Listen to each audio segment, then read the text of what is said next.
کہتے ہیں سنو میرے شاگردوں، ایک پیر کہتا ہے سنو میرے مریدوں، ایک باپ کہتا ہے سنو میرے بچوں، اس سے اس کے دائرۂ گفتگو کا تعین ہو جاتا ہے کہ کن سے بات ہونے لگی ہے۔ اور یہ اصل میں وجوہ الخطاب جو ہے فن بلاغت کا جو موضوع ہے اس سے مراد ہے۔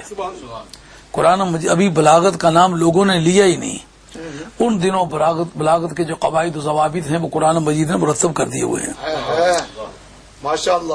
کیونکہ بلاغت کا موضوع کیا ہے؟ حال مخاطب کو دیکھ کے کلام وارد کرنا جو اس کے حال کی ڈیمانڈ ہو۔ اب کفار مکہ جو ہیں ان کے حال کی ایک ڈیمانڈ تو یہ تھی کہ وہ خدا کو مانتے ہی نہیں تھے۔ ایک طبقہ ماننے میں اتنا سخی تھا کہ مانتے تھے 360 کو مان لیا تھا۔ اب اس جگہ توحید کی بحث چھڑے گی۔ توحید کا چیپٹر بسا اوقات جب چھڑتا ہے تو مراد وہ مکی وہ صورت یا وہ آیت مکی ہوتی ہے، کیونکہ مدینہ طیبہ میں خدا کا منکر بھی کوئی نہیں تھا اور خدا کے 3-4 ہونے کا مدعی بھی کوئی نہیں تھا۔ ہاں، بنی قینقاع، بنو نذیر اور بنو قریظہ یہ 3 قبیلے یہودی تھے، یہ ظاہر ہے۔ وَكَانُوا مِن قَبْلُ يَسْتَفْتِحُونَ عَلَى الَّذِينَ كَفَرُوا فَلَمَّا جَاءَهُم مَّا عَرَفُوا كَفَرُوا بِهِ فَلَعْنَةُ اللَّهِ عَلَى الْكَافِرِينَ۔ سرکار کے تشریف لانے سے پہلے یہ اوس اور خزرج قبیلے سے جب ان کی جنگیں ہوتی تھیں تو یہ کہتے تھے ٹھہر جاؤ، وہ سرکار تاجدار کائنات آنے والے ہیں۔ مولا کریم اس جگہ علامہ جلال السیوطی نے لکھا ہے ربنا افتح لنا علی آدائنا بنبیک المبعوث فی آخر الزمان۔ سبحان اللہ۔ یہ جلالین کی عبارت ہے۔ مولا کریم ہمارے دشمنوں پر ہمیں غلبہ عطا فرما اس نبی کے وسیلہ جلیلہ سے جس کو تو سب سے آخر میں مبعوث کرے گا۔ اس کا مطلب سرکار کے تشریف لانے سے پہلے ختم نبوت کا چیپٹر کلوز ہو چکا ہوا تھا۔ یہ بات واضح کر دی گئی تھی۔ رب نے کہا کہ جب وہ آ گیا، جب ماں کے بارے میں بحث چھڑے نا، ماں حروف معانی میں سے نا، حروف معانی میں من میں اس کی تعداد زیادہ ہے یا ماں میں تعداد زیادہ ہے؟ کہتے ہیں جو مضامین اور صفات بڑھتے جائیں تضمن بڑھتا جاتا ہے، افراد کم ہوتے جاتے ہیں۔ اچھا، بڑھتا جاتا ہے افراد۔ جیسے کہیں مرد تو مرد عام، مومن ساتھ لگا دیں، اس کا ایمان کی صفت بڑھا، اس کا نام ہے تضمن کا بڑھنا۔ اب افراد کم ہو جائیں گے، سارے ایماندار تو نہیں ہیں۔ واہ واہ، بہت اچھے، خوب سمجھا، ماشاءاللہ۔ اور اگر کہہ دیں مرد مومن ولی تو اب ولی کی صفت اس میں بڑھائی، تضمن بڑا ہے، افراد کم ہو گئے۔ کم ہوئے۔ سارے مومنوں کا شمار اولیاء اللہ کے زمرے میں جو عرفن اور جو حقیقت عرفیہ ہے اس کے مطابق ان پر اطلاق اولیاء اللہ کا نہیں آتا۔ مرد مومن ولی صحابی، اب تضمن پڑے گا، افراد اور کم ہو جائیں گے۔ اس مناسبت سے آپ کو یہ دیکھنا ہوگا کہ جس وقت کفار مکہ سے بات چھڑی تو اس وقت کافر اور مکے کا رہنے والا تضمن بڑا ہے، افراد کم ہو گئے، یعنی باقیوں کو بیچ میں سے نکالا ہے۔ فن بلاغت کا موضوع جو ہے اس کا تعین کر دیتا ہے۔ تضمن کا جب وہ فیصلہ کرتا ہے تو افراد متعین ہو جاتے ہیں۔ تو جس وقت قیامت کی بحث چھڑے تو اس کا مطلب ہے کہ مدنی لوگ اس کے مخاطب نہیں ہیں، کیونکہ مدینہ طیبہ میں اگر کوئی قیامت کا منکر ہوتا اس کا حال مخاطب تقاضا کرتا قیامت ثابت کریں، بجائے صحیح، کیونکہ اس میں یہ حال پایا نہیں جاتا، تو بلاغت سے گری ہوئی بات ہے ان سے وہ بات کرنا جن کی ضرورت ہی نہیں ہے۔ واہ، سبحان اللہ۔ ہے بات سمجھے؟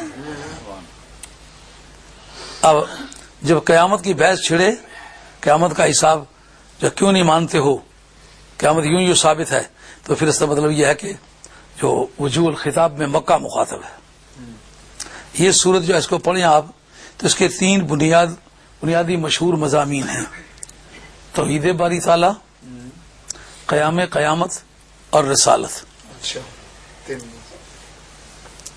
یعنی اللہ کا ہونا اور ایک ہونا۔ جو نہیں مانتے تھے اللہ کو ان کے لیے ہونا ان کے حال کے مطابق ہو گیا، جو ایک سے زیادہ کو مانتے تھے اس کے لیے توحید، ایک اللہ کا باور کرانا۔ دونوں کے مقتضائے حال کے مطابق کلام وارد ہو رہا ہے. اور یہ کہ قیامت نہیں آئے گی، کوئی قیامت کا تصور بے بنیاد ہے. جب قیامت کی بحث چھڑی تو معلوم ہوا ان کا جو حال مخاطب ہے وہ تقاضا کرتا ہے کہ ان کو قیامت کی بابر کرائی جائے. جی جی پھر وہ کسی رسول کے آنے کے منتظر نہیں تھے، مدینے والے رسول کے آنے کے منتظر تھے. جی اوس اور خزرج سے جنگیں ہوتی تو یہ یہودی قبیلے کہتے ہماری کتابوں میں جس نبی کا ذکر ہے نا، جب وہ آئے گا تو ہم اس کے جھنڈے کے نیچے ہو جائیں گے. یا وہ بات یہ عرض کرنے لگا تھا، من میں بھی عمومیت ہے، ماں میں بھی عمومیت ہے. ٹھیک. لیکن یہاں کا فلما جاءہم ماں، اس ماں کا مدلول سرکار کی ذات ہے. سبحان اللہ. فلما جاءہم ماں عرفو، جس کو انہوں نے پہچان لیا. اب ماں کا اطلاق غیر ذوی القول پر بھی آتا ہے، ذوی القول پر بھی آتا ہے نا. جی جی مطلب دائرہ وسیع ہو گیا. تو وسیع دائرے میں اصل نام نہ لینا یہ اصولیوں کا قاعدہ ہے. جب کلی کا ذکر کیا جائے جی تو اس کلی کے ساتھ کوئی معرفت کی علامت نہ لگائی جائے، مطلق چھوڑا جائے تو فرد کامل مراد ہوتا ہے. کامل مان. ہاں، ماشاء اللہ. سبحان اللہ. یعنی سرکار تاجدار مدینہ علیہ الصلوۃ والسلام کا تعارف کرایا جا رہا ہے کہ ایک ہی ذات آ رہی ہے جس کی شخصیت میں کوئی شریک نہیں ہے. ایک طرف تو بات پتہ چلی کہ جو تضمن بڑھتا جائے افراد جو ہے گھٹتے جاتے ہیں، جی جی تو یہاں تضمن کو چھوڑ دیا مطلقاً اور افراد کی برمار کر دی.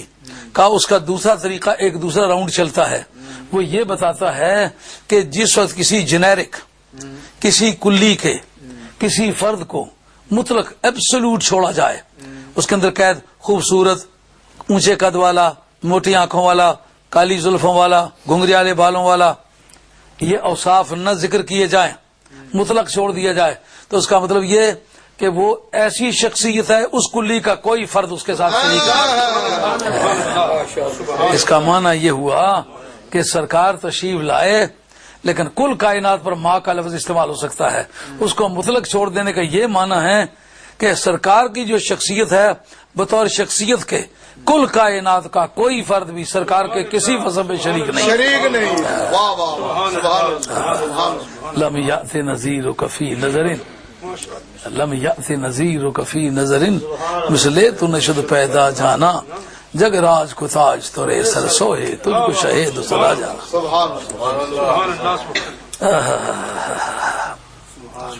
تو اس سے مکی صورت ہونے کے حوالے سے 3 مضامین کو آپ نے فوکس کرنا ہے: توحید باری تعالی، قیام قیامت اور سرکار دو عالم السلام کی رسالت. اس میں اصول تفسیر کا ایک مشہور ضابطہ ہے کہ ہر گزری ہوئی صورت اور ہر گزری ہوئی صورت کا اختتام اور ہر آنے والی صورت کی ابتدا، ان دونوں کا آپس میں کوئی علاقہ ہونا چاہیے، کوئی تعلق ہونا چاہیے.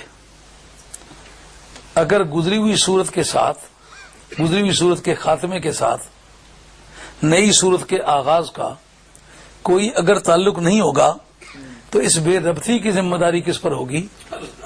بات ہو اور بے ربط ہو. ہاں؟